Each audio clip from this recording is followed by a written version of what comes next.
The last place on this particular list that I'm going to look at is trying out some searches inside books.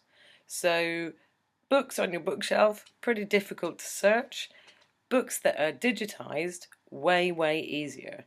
So we're going to look at 3 different sites that use searches of digitized books that I think you'll find really useful.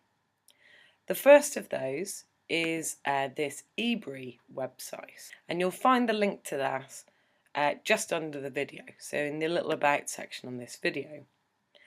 You'll need to sign in, or you'll need to be at the college to actually access this collection, because it's one that the college pays for. But once you're signed in, it's pretty easy to get going.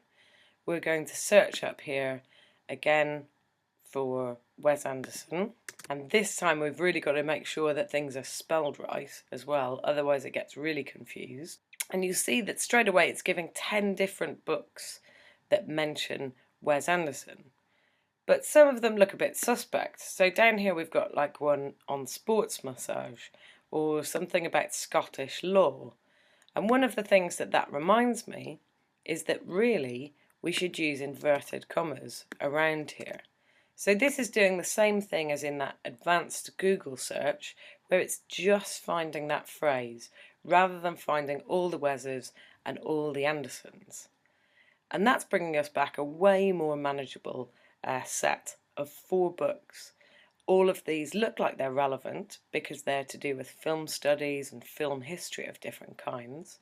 So let's have a look and see what kind of things we're finding out. I'm going to click Read Online, and then I'm going to search within the book again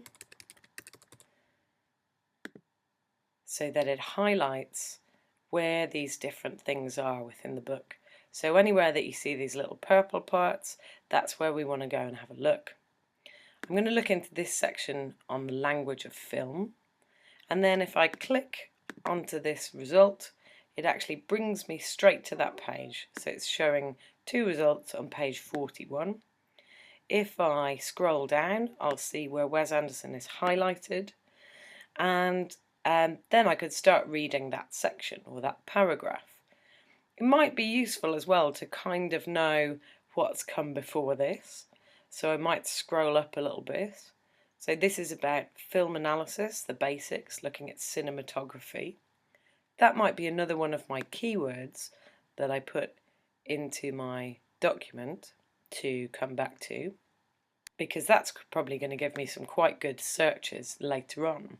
Also, I'm having a look down here at what it's specifically talking about. So in this section, it's saying something about, here an example of Wes Anderson's film The Royal Tenenbaums as that of the saturated extreme, crammed as every shot is with detail and visual information. So I think this is definitely something that I'm going to find useful.